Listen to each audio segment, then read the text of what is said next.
Good morning friends. Last quiz की तरह guys एक क्विज़ है और इसका भी रिज़ल्ट जो है, जो भी आंसर्स होंगे आपको मेल के थ्रू मुझे पहुंचाने हैं। और इसको मैं इजी कर देता हूँ। एक हाई वॉल्यूम कैंडल मैंने मार्क कर दिया है कल के सेशन में, और इसका जो एंटिसिपेशन है वो हमारा सेल साइड का है, जो हमारा स्टडी बोलता है। आपको इसमें ये बताना है कि अगर ये हाइपो हमारा सही है, जो कि हमें मार्केट क्लोज़ होने के बाद पता चलेगा, आपको इसमें ये बताना है कि इसमें वो कौन सी जगह होनी चाहिए या किस पॉइंट के बाद आप इसमें एंट्री कर सकते थे सेल साइड के लिए, और अगर हाइपो गलत है तो क्यों गलत है। ठीक है guys, welcome once again friends. तो आज का जो ट्रेड स्टडी है गाइस वो है इन्फी में, और क्योंकि हमें पता है TCS, HCL, टेक और IT सेक्टर पूरा ही एक रेजिस्टेंस पे अप्रोच किया है, और इसी वजह से जो हम एंट्री कर रहे हैं इसमें एक सेल साइड की एंट्री कर रहे हैं, इसको वीक मानते हुए इन्फी में। जो मेरा पॉइंट है एंट्री का वो 1331 है, और टारगेट के लिए कुछ ये जगह होगी जो इसको सबसे फर्स्ट सपोर्ट इसको यहाँ कहीं पर मिलना चाहिए, तो ये वो पॉइंट होगा। ठीक है, तो ये हमारे पास होगा हमारा एक टारगेट पॉइंट। अगर इसका भी ब्रेकआउट होता है तो नीचे की तरफ ये और ट्रैवल कर सकता है। एसएल के लिए हम अभी के लिए मैक्सिमम ये इस रेड कैंडल को मार्क कर देते हैं, ये हमारा एक एसएल हो जाएगा। ठीक है, और एंट्री हो गई हमारी ग्रीन। ऑर्डर बुक में देख लेते हैं। 10:33 पे मतलब ये ऑर्डर एग्जीक्यूट हुआ है। प्राइस है 1331.05, मार्जिन ऑर्डर मतलब इंट्राडे और एग्जीक्यूटेड सेल साइड के लिए। ठीक है गाइस, तो ये अभी करंट कैंडल में ही मेरा मतलब जो लास्ट कैंडल हुआ है अभी उसी में ही मेरा एग्जीक्यूट हुआ है ऑर्डर, और जो भी लेवल्स थे वो मैंने अपडेट कर दिए। तो वेट करते हैं गाइस। Welcome back friends. तो इन्फोसिस का मूवमेंट कुछ इस तरीके से चल रहा है, इसको चलने देते हैं और दूसरी जगह हम कोशिश करते हैं कुछ नया सीखने की। ठीक है, तो हिंदुस्तान यूनिलीवर गाइस एक अच्छा एग्जांपल है, क्योंकि ये कल का वीडियो में भी मैंने दिखाया हुआ है, कल के स्टॉक सिलेक्शन में था ये हमारे पास। और इसमें देखेंगे ये एक पॉइंट था, ये वाला लेवल था, जिसकी वजह से हम इसमें मान रहे थे कि ये एक स्ट्रॉन्ग स्टॉक है, स्ट्रेंथ आनी चाहिए इसमें यहाँ से, राइट। तो आज इसमें क्या हुआ है, ओपनिंग के साथ ही ये जो पॉइंट था हमारा वो नीचे की तरफ ब्रेक हो गया फर्स्ट कैंडल में ही। फर्स्ट 2 कैंडल्स में ही देखेंगे तो नीचे की तरफ वो प्राइस स्लाइड हो गया, और इसको ऐसा करना नहीं चाहिए था अगर ये पॉइंट से इसको सपोर्ट मिल रहा था तो। दूसरा आप देखेंगे कि इसने इंट्राडे का लो भी ब्रेक कर दिया मॉर्निंग में। ठीक है, अगर ऐसी कंडीशन बनती है तो हम ये वेट करते हैं कि पहले तो हम ये मान लेंगे कि अगर इसमें फॉल आया है तो एक रिट्रेसमेंट, इतना पार्ट कंप्लीट हो चुका है इसमें, और अगर रिट्रेसमेंट हुआ है फॉल आने के बाद एक लेवल से, तो वो बायर्स के थ्रू हुआ होगा, मतलब उसमें कहीं बाइंग आई होगी थोड़ी सी, तभी वो थोड़ा सा रिट्रेस हुआ है। हम वेट करेंगे उस बाइंग के सेक्रीफाइस होने के लिए, क्योंकि अगर उसको गिरना है तो सबसे पहला जो काम वो करेगा वो उस बाइंग को सेक्रीफाइस कर देगा या उसका ब्रेकआउट कर देगा। और गाइस यही वो जगह होती है रिट्रेसमेंट की, जहाँ पर हमें अपना ऑर्डर लगाना चाहिए, जहाँ पर प्राइस आके रिट्रेस करे और ट्रेंड में रिज्यूम हो जाना चाहिए। तो कुछ इस तरीके का मूवमेंट एक्सपेक्टेशन हम रख सकते हैं। ठीक है, और ये वही जगह गाइस जो आप मेरे वीडियोस में देखते हैं, जहाँ पर ब्रेकआउट होने के बाद मैं वेट करता हूँ रिट्रेसमेंट का एक लेवल पे। तो यही वो जगह होती हैं। दूसरा गाइस, अगर ट्रेड में है तो ट्रेड में एक मैनेजमेंट वाला पार्ट भी होना चाहिए कि उस ट्रेड को कंटिन्यू करना है या उसमें से एग्जिट हो जाना चाहिए। तो अभी जैसे कि देखेंगे आपको एक हाई वॉल्यूम दिख रहा होगा जनरेट हुआ है, उसकी वजह से कन्फ्यूजन हो सकता है। तो डेली कैंडल्स में चलते हैं, और इसमें ये जो कंजेशन वाला जोन दिख रहा है इसमें से एक पॉइंट निकालने की कोशिश करेंगे। तो जो 4 मई का कैंडल है वो एक इम्पॉर्टेंट कैंडल दिख रहा है हमें, और उसमें जो इम्पोर्टेंट पॉइंट है वो अगर आप देखेंगे तो वो एक्चुअल में उसका क्लोज प्राइस है। ऐसा इसलिए पहले मार्क कर देते हैं इसको। इस जगह पे जो 5 मई का दिन था उस जगह पे आप देखेंगे कि क्लोज प्राइस का ब्रेकआउट हो गया है, मतलब ओपनिंग ऊपर हुआ और नीचे क्लोज हो गया, इसका मतलब ब्रेकआउट हुआ है।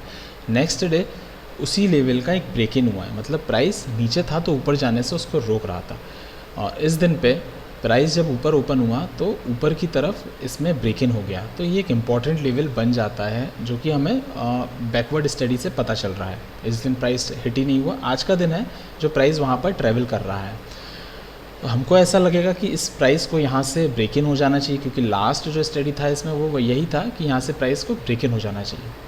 तो 5 मिनट में अगर आप देखोगे इस ब्लैक लाइन को, जो कि है 4th में का क्लोज प्राइस, तो आपको क्लियरली दिखेगा कि इसका ब्रेक इन तो नहीं हुआ, बट हाँ इसी लेवल का ब्रेकआउट हो चुका है, राइट।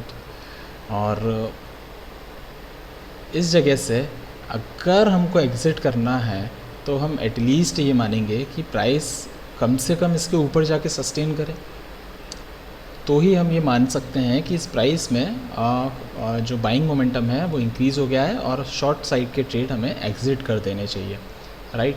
और नहीं, अगर ऐसा नहीं होता है तो प्राइस नीचे की तरफ एक नया इंट्राडे का लो बना सकता है। तो अगर हम शॉर्ट में हैं और नया इंट्राडे का लो बनेगा तो डेफिनेटली प्रॉफिट जो है हमारा इंक्रीज़ होगा उसमें, कुछ इस तरीके से। तो ऐसे करके गाइज़ आप एनालिसिस को ऐड कर सकते हैं। ये जो क्लोज प्राइस का एनालिसिस अभी मैंने दिखाया उसको आप एंट्री के लिए भी यूज़ कर सकते हैं, एग्ज़िट के लिए भी यूज़ कर सकते हैं, और अगर वो प्राइस बीच में आ रहा है आपके ट्रेड के तो उसको एग्ज़िट या वेट करने के लिए यूज़ कर सकते हैं उस पॉइंट को। तो इस तरीके से गाइज़ एक साइकोलॉजी आपकी चलनी चाहिए सारी स्टडीज़ पे, और ये आपके पास होना चाहिए कि ज़्यादा से ज़्यादा आपकी कोशिश ये होनी चाहिए कि जो एंजाइटी है वो आपकी कम होती जाए दिन ब दिन। अगर ऐसा हो रहा है तो ही आप बोल सकते हैं कि आपका इम्प्रूवमेंट हो रहा है स्टडीज़ में। अगर एंजाइटी बढ़ती जा रही है और प्रॉफिट भी बढ़ता जा रहा है तो उसका मतलब मेरे हिसाब से ज़्यादा मतलब नहीं है। तो सबसे पहला काम जो है इंट्राडे ट्रेडिंग में वो एंजाइटी कंट्रोल करना, इन्हीं सब स्टडीज़ को कंबाइन करके। ठीक है गाइज़, तो वेट करते हैं गाइज़ हमारे इन्फोसिस के लिए ट्रेड कंप्लीट होने के लिए। जो भी होता है मैं उसमें आपको अपडेट करता हूँ। This is a song to show how thankful I am. Not enough, but what I can. You are my perfect mirror. You show me what I'm not. In the endless pit of what once was me, layer and layer you peel off me. The pain it is, but the joy it brings.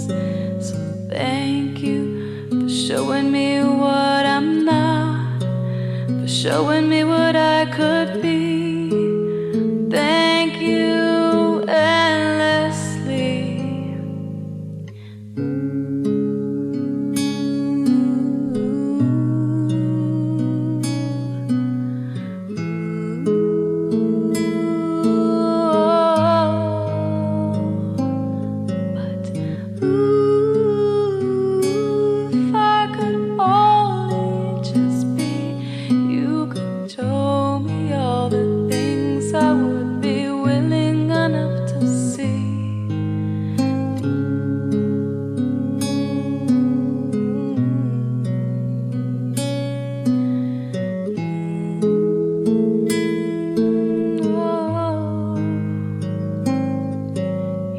Are the only thing that is taken away the pain I've known, the pain I've known.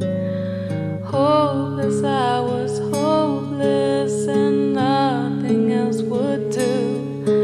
You saved me, yes, you saved me.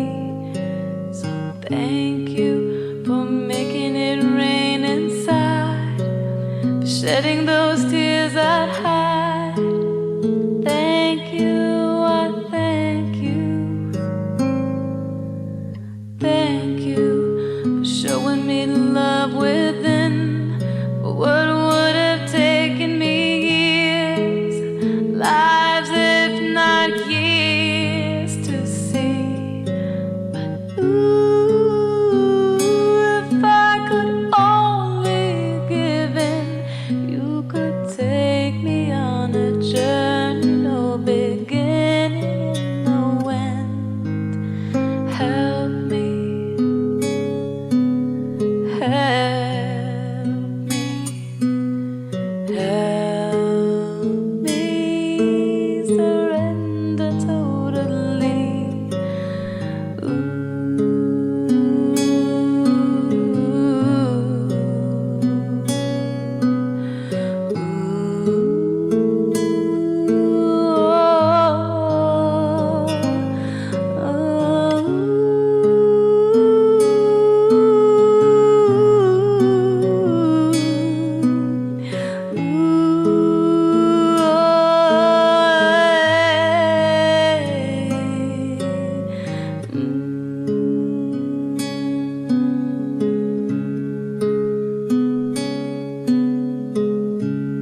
Welcome once again friends. तो इन्फोसिस का जो हमारा trade levels था वो complete हुआ, जो भी हमारा ट्रेड था वो एग्जिट हो गया है इस जगह पे।